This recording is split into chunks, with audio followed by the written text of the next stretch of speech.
So I am here with Alexander Loof ahead of his possibly two fights on July 20th as a part of the Prizefighter tournament. Thanks for joining me. The first question I have for you is, when were you approached about competing in this tournament? Because it's a very historic thing for Cage Warriors. It's not something we've seen in a very long time in mainstream MMA. When were you approached for this? Thank you for having me. I was approached. I had a fight. When was it? I don't even know when it was. Like just a few weeks ago. And then I named something in an interview that I was interested to be in a part in the Prizefighter, but I didn't know when it was.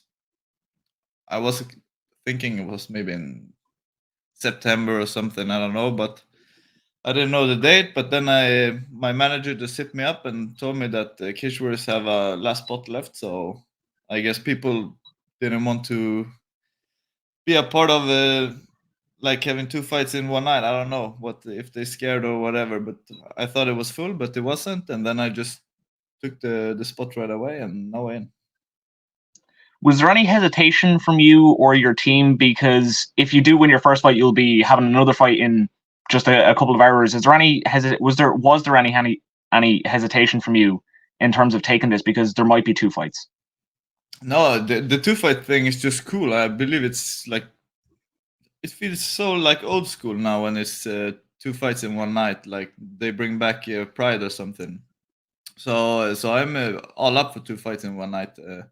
I understand if people aren't, but it's fun to. It will be a cool memory. I can tell my future child and stuff like, oh, dad once fought two times in one night and won $500,000 Swedish crowns, $50,000. So that is a cool story. So the only thing was like if I was healthy enough to fight after my last fight, and I was, so it was no problem. I'll just taking this.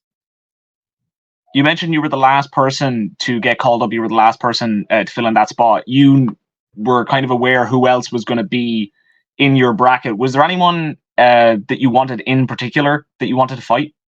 I actually didn't know anyone who was in the tournament. I didn't ask who was in or how it like should or would be going like on the night. I just knew it was a few fights on the night and let's like one night, and then that's it kind of, and then it was the money thing, of course. So I didn't know anyone who was in. I just accepted, and who it is.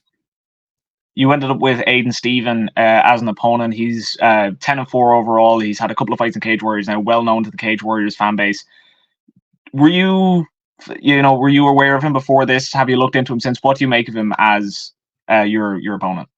He was the only one. Like when I saw the bracket when they posted all the fighters who is in, he was kind of the only one I knew on beforehand, because he's faced my teammate Tobias Harila. Harila finished him in first round, I think it was. So that was the only guy I knew beforehand. But and Steven is tough, man. He's a tough chance for anybody. So it's not.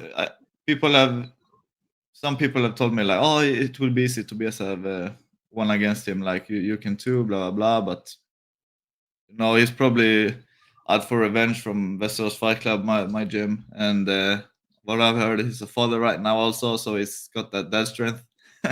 So that's a thing to look out for as well. Have you been talking with your teammate Harila about this, because he has fought him, he has beaten him? Have you kind of leaned into him more as a teammate on, obviously that fight was a while ago now, maybe he's improved, but have you been talking with him in terms of strategies? No, we haven't talked so much when this have got announced. So I'll just talk with my coach a little bit, and then we will. It doesn't even matter like if it was Stevens or anyone else. Like the game plan probably are the same for everybody. Just go out and punch people in the face. Has your preparation for this fight been any different, knowing that there might be two fights in the one night? Has there been anything that you've been doing different? Have you been focusing more on cardio? Have you been, trying to predict who you might go up against in the finals, or is it much the same? It's mostly the same. Like I said before, I had a fight just like 1 month ago or a few weeks ago, so I'm kind of already in shape. I just need to like stay in shape and start to cut down again to bantamweight. So the only thing I focus on right now is going down in weight and stay in shape. You mentioned that the main reason that you took this is not only because it's, you know, it'll be a cool thing to be able to tell the future generations that you fought 2 times in the one night, but it's a massive 50,000 prize as well. It's something that's pretty unprecedented in kind of not so much regional level MMA, but like kind of continental MMA in Cage Warriors. What would the 50,000 prize do for you, for your career, for your life? Like, what is the impact it's going to have on you?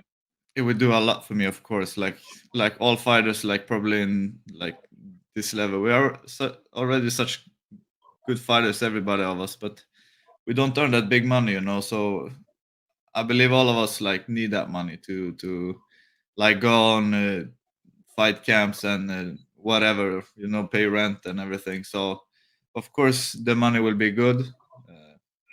So I'm just looking forward to go in, fight 2 times one night, and then grab that money and get the fuck out. Obviously, the last time you were in Cage Warriors, you had that tremendous fight with Luke Riley that I think everyone is still thinking about. And since then, you had a fight outside Cage Warriors. Now you're back. What are your ambitions for after the tournament? Assuming that you win, do you want to maybe make a run towards a Cage Warriors title? Maybe try to get a rematch with Luke Riley, or you know what do you have in mind?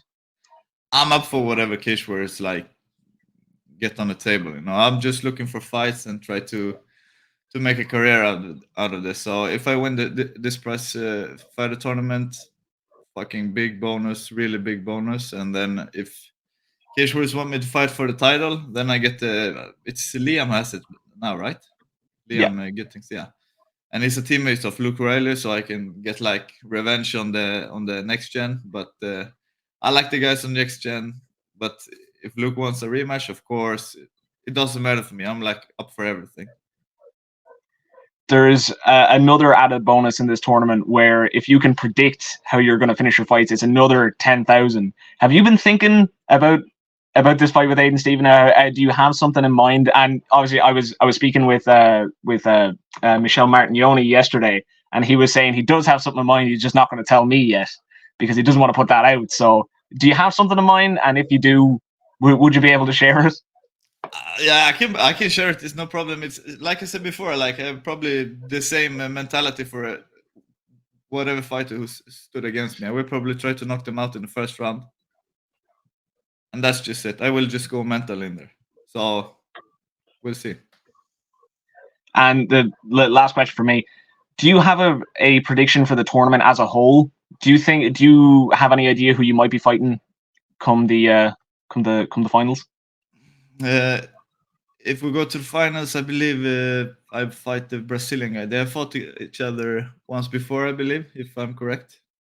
Where's And the my Brazilian, yeah, the Brazilian guy won that fight on unanimous decision, I believe. So, of course, it could switch up, but I think I will face the Brazilian guy.